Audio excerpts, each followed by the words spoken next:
From Washington, the McLaughlin Group, the American original. For over 3 decades, the sharpest minds, best sources, hardest talk. The McLaughlin Group is brought to you by Siemens. Across the country, we're building answers, and we're building them to last. Siemens Answers. Are you still sleeping? I just wanted to check and make sure that we were on schedule.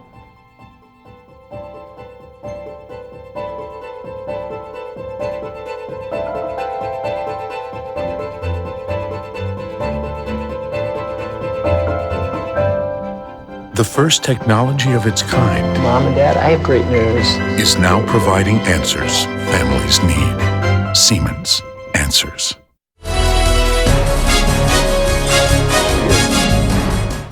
Issue 1, GOP Eastering. We're a little bit too math-focused and not focused in people's hearts, so that we don't relate to, I think, average Americans more than we should. Stuffy old guys, too much. And it really is painful to hear, because reality is we got a very young party. After failing to win the White House 5 months ago, the Republican Party has begun a $10 million analysis of how to resurrect itself. The party especially wants to reach minority voters who voted by huge margins for President Obama last November. 93% of African Americans, 73% of Asian Americans, 71% of Hispanic Americans. The GOP is holding listening sessions across the country to figure out why minority voters were turned off by the party's 2012 message. It's also sending canvassers to areas Republicans rarely go. By order of Republican National Committee Chairman Reince Priebus, the party has issued a 100-page blunt assessment of its problems that details why, when it comes to the presidential level, the party leaves the impression that it, quote, does not care about people, unquote. Question, is this public Republican soul-searching a bad idea? Is it overkill, Pat Buchanan? Well, there's nothing wrong with soul-searching, John, but they better look at reality. African Americans, Hispanics, and Asian Americans are now roughly 40% of the entire population and 30% of the electorate, and they vote 80% Democratic, and they are growing, whereas the white population, which votes 3-2 Republican, is diminishing. The problem is for the Republican Party, as more America looks more and more like the state of California, demographically, it will look like California politically, where we have not a single statewide office. Our congressional delegation is 2-1 outnumbered. The state legislature, both houses, is 2-1 outnumbered, and the Republicans are down to 31% of the vote. This is inexorable, and one of the problems is the Republican Party has never dealt with mass immigration, legal or illegal, and you got 40 million newcomers in this country in the last 40 years. You think the Republicans need a 100-page study to figure out why they lost the election? They could probably do it in a few paragraphs, but I commend Reince Priebus for doing this. I think it took a lot of courage on his part to admit to all of the negative stereotypes about the modern Republican Party. And they're going to go the way of the Whigs if they don't recognize the new American electorate. And he has some substantive reforms that make sense. Fewer debates. I mean, that was great entertainment watching the Republicans, but they made it very difficult for Mitt Romney to appeal to a broader electorate because of the positions he had to take to get through the primaries. An earlier convention might help. Now, hiring people to go out into the country, that borrows a little from Howard Dean's 50-state strategy, and that's a good thing. But hiring people who are comfortable in various districts in this country reminds me a little bit of the tobacco industry when they, back in the day, hired all these gorgeous young people to go out and promote tobacco. I mean, the problem that the Republican Party has is what they're selling is toxic. Well, I don't see what's wrong with canvassing, finding out why. But I think it's pretty clear why, and that's because of Bill Clinton's speech at the convention, where he blamed the economic distress of the country right on the back, and he did it so beautifully.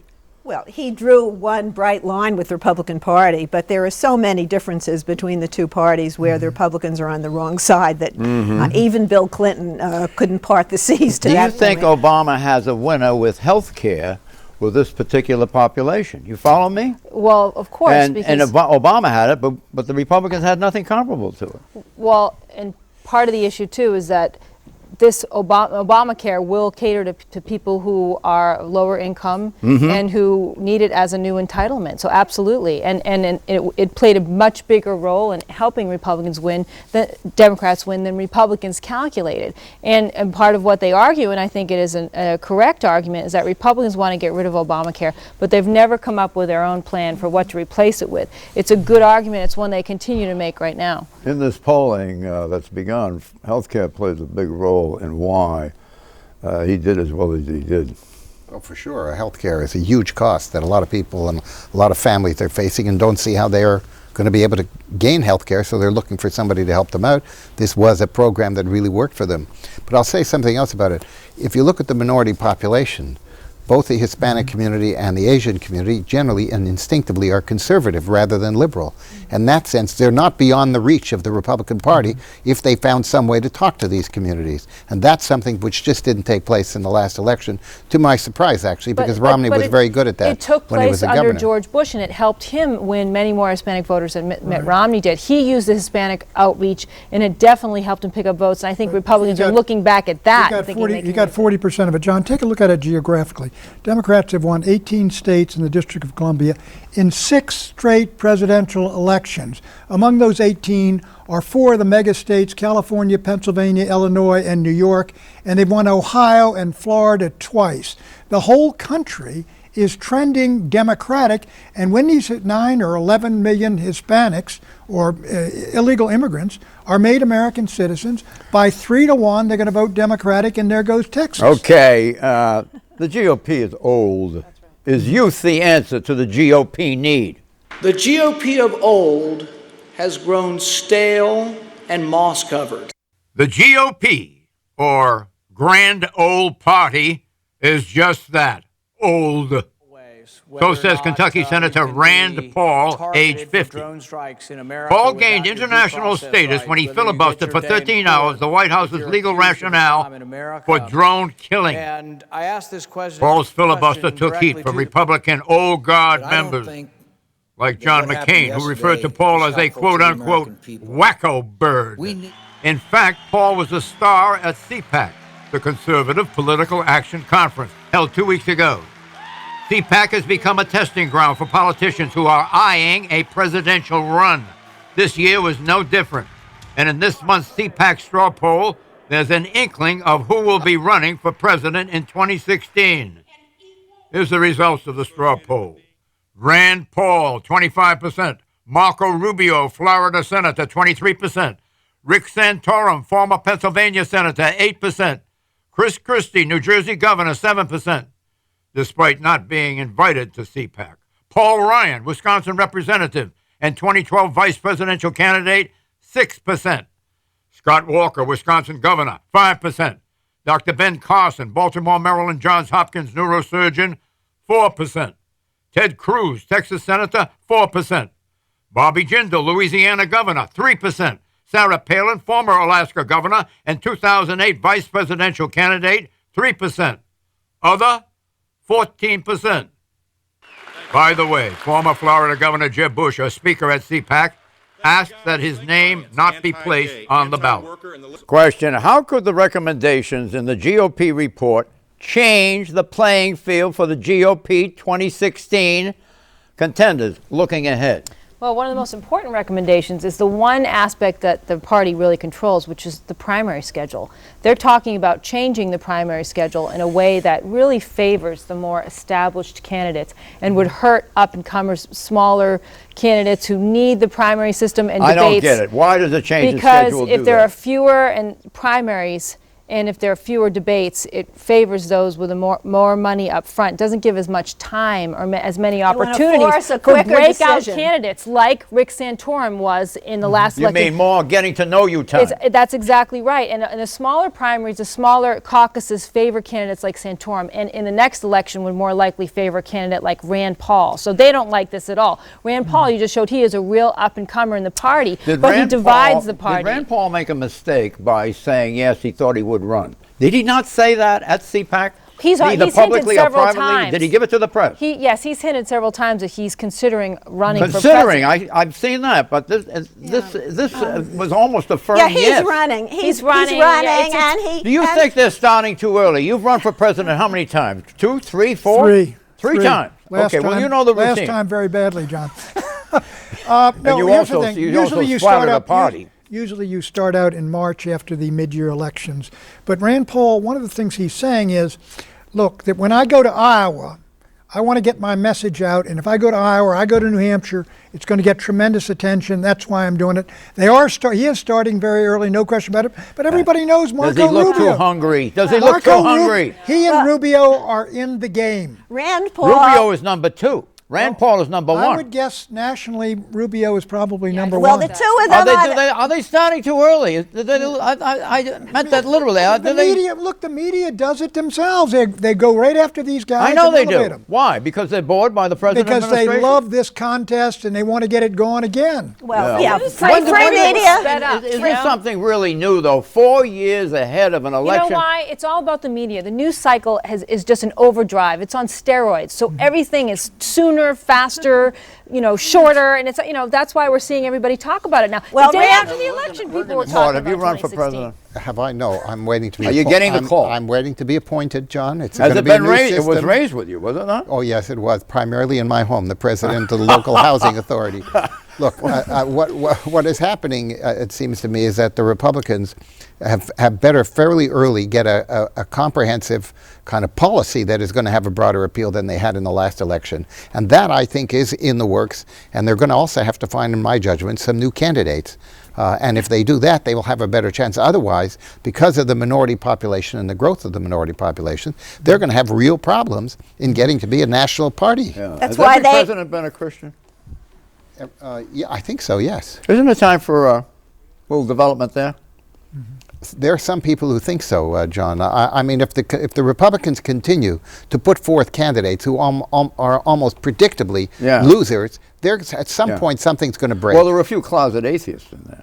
Yes, well, there I would disagree with you. Okay, if you're implying that somehow or other the Republicans don't need the help of the Lord, then you're wrong. Yeah, What about the Jewish possibility?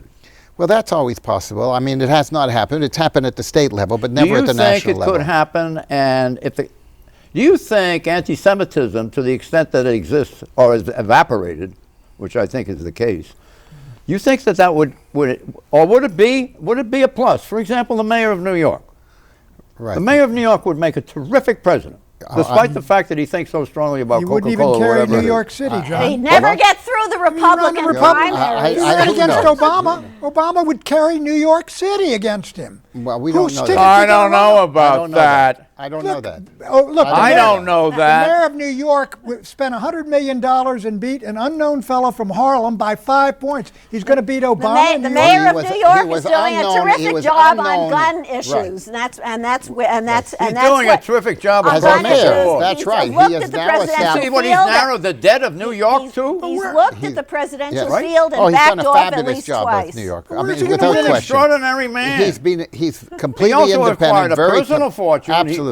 He's got great ideas. Right. He's extremely smart, and he's fearless. He's And he If knows they how don't to- like my taking my position on excessive right. sugar, John, or he's an excessive ultra-liberal. salt, so what? I'm And- still going to do it. And he also knows how to bring good people into government. He put together a But, terrific Exactly. administration. But So he was Mort- an outstanding guy. Mort, he's a nanny state liberal who would not carry a single And state. I All right. love him for it, but he's not going to be He's a not gonna- presidential candidate in the Republican primaries. I don't My know that. prediction. I don't know why you're slurring the nanny state. I think there's a lot to be said for it. Issue 2, China, cyber saboteur. We know foreign countries and companies swipe our corporate secrets. Now our enemies are also seeking the ability to sabotage our power grid, our financial institutions, our air traffic control systems. These capabilities put all sectors of our country at risk, from government and private networks to critical infrastructures. In the State of the Union address in January, and the Director of National Intelligence, James Clapper's Senate briefing this month, the Obama administration is going all out to alert the nation to the ongoing danger of cyber sabotage. Cyber sabotage is distinct from hacking. The purpose of cyber sabotage is primarily to destroy critical systems, not to steal. And cyber sabotage is more dangerous than terrorism. So says DNI Clapper. And that's not all. Attorney General Eric Holder and his DOJ staff has cataloged a list of cyber espionage thefts of corporate and trade secrets by China's People Liberation Army personnel working out of a complex in Shanghai. U.S. government agencies are aware. They know that they are targets of Chinese hacking, as are America's biggest corporations like Lockheed Martin and Google.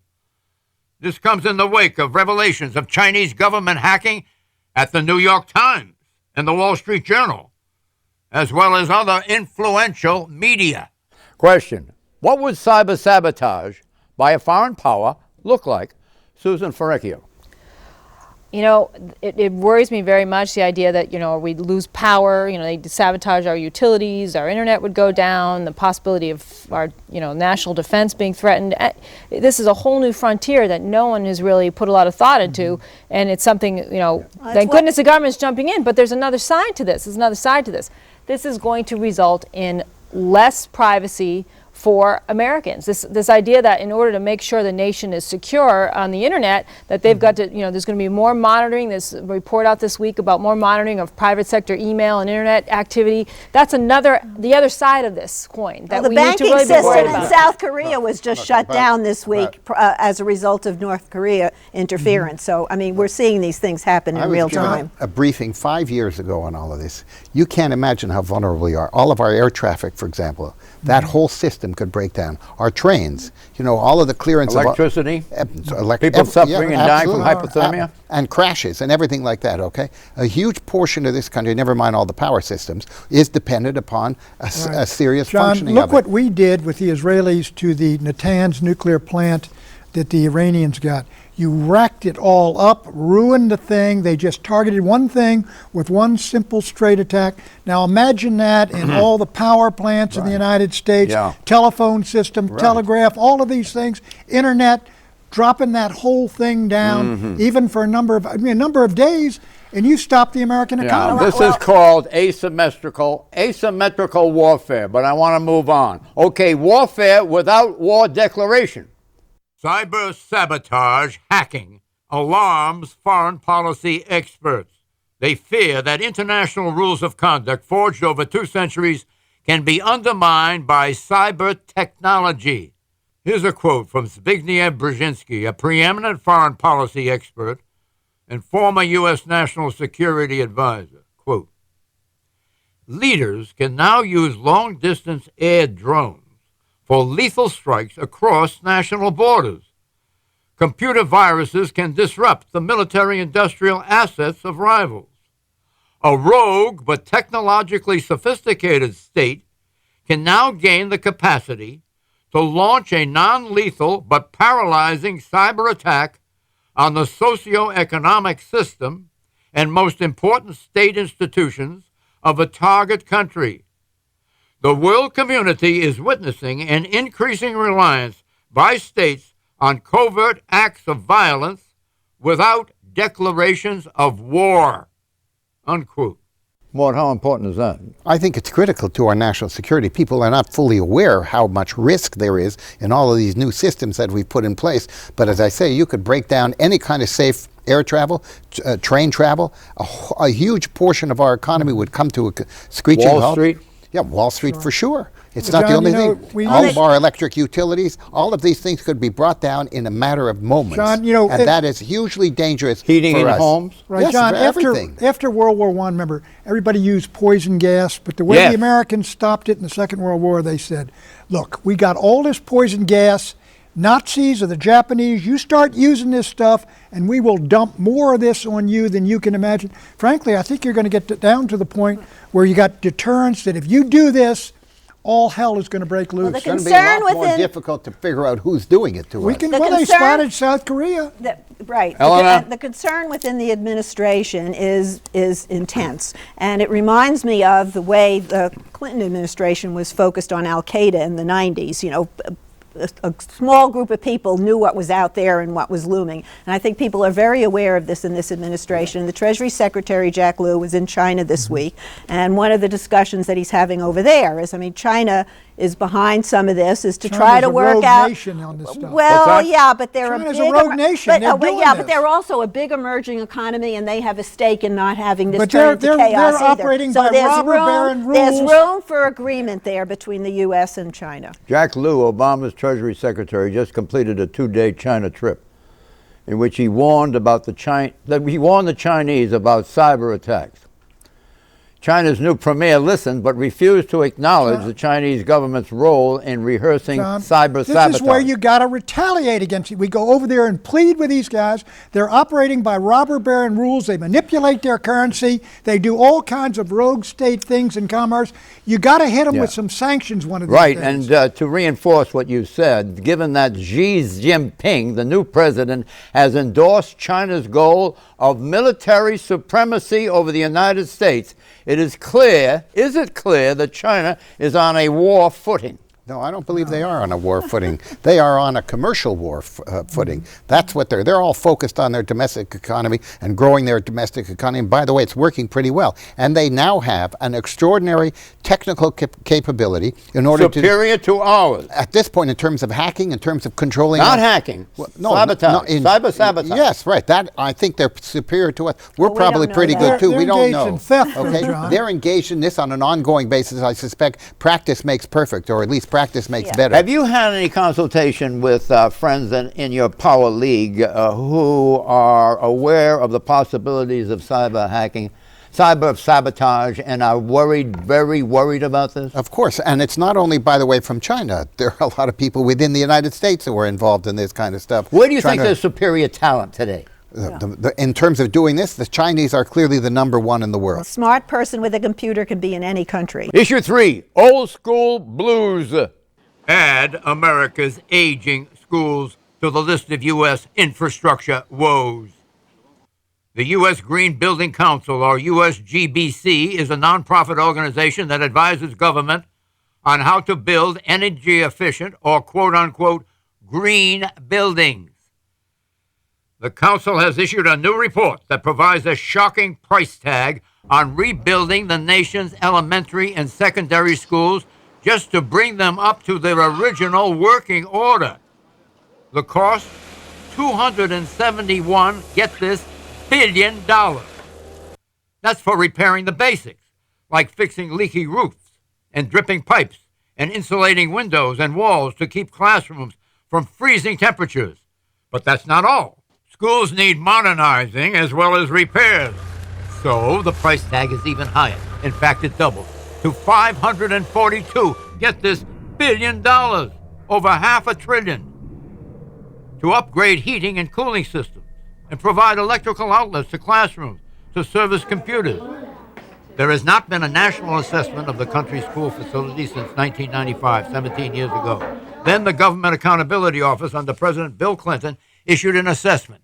Despite that GAO report, nothing was done. Bill Clinton, in fact, wrote the foreword to this year's USGBC report.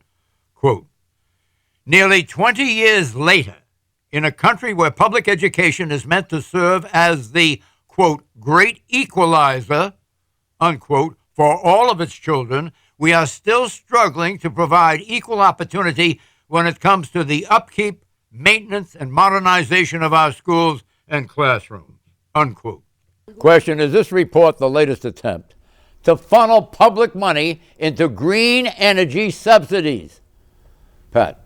Yeah, John, look, I don't think that is the highest priority. There's no doubt that these public schools and their tremendous institutions in this country are breaking down to a great degree, and they need to be built up. But the idea that you got to make them all green is preposterous. I think that's a luxury you don't need, but you do need to build them up, and the main people that should do it, local and state. Green isn't a luxury. It's the way of the world, and it's how we're going to adjust to a warming planet. And here in Washington, in the National Building Museum, there is an exhibit of what they call the Green Schools movement. It's across the country, and 40 schools are displayed. They're public and they're private. A dozen of them in the Washington area. People strive to get that LEED designation. You save money over the long long run, this is a worthy cause, and Here's the the problem way with building developers and school systems, anybody who's writing any kind of proposal for tomorrow, it's the future. You know, one of these schools costs $232 million. Another's priced at over $100 million. I'm for sure one they school. don't all come in that expensive, and you can't have local communities fund all of the schools because you have such wide disparities because of living patterns. Well, Ross Perot made an issue of that in Texas. Well, I'd be happy to the problem is give that you the loan of my fact finder card. Okay. You know? Well, we'll meet up in the parking lot afterwards, John. All right, spread the word. Okay. The evidence right now does not support any connection between a green school and school performance. They've already done studies on it. There's absolutely no correlation at all. And on top of that, the cost of these schools is much higher from the outset, and they're actually using more electricity. The problem, Eleanor, is that we need money in schools. We desperately need money to get kids a better education. What's the status of public faith in government, Pat? Government is low and headed lower. Eleanor. Frustration that government can't respond when you have 91% of the public wanting background checks and the Congress can't deliver. Completely tied to jobs and the economy. That goes up, their faith in government rises with it. Yeah, but right now then I would say the faith in government is declining, and it's going to continue to decline for the next several years. I think the Bible series on television is helping a little bit faith in government. Bye-bye.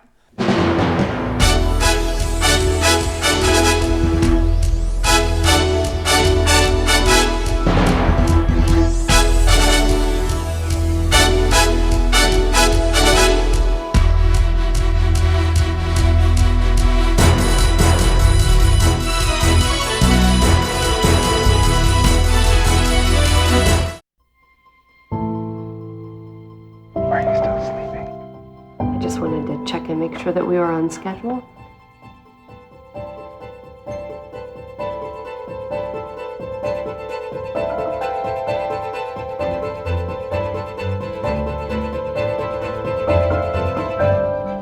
The first technology of its kind Mom and Dad, I have great news.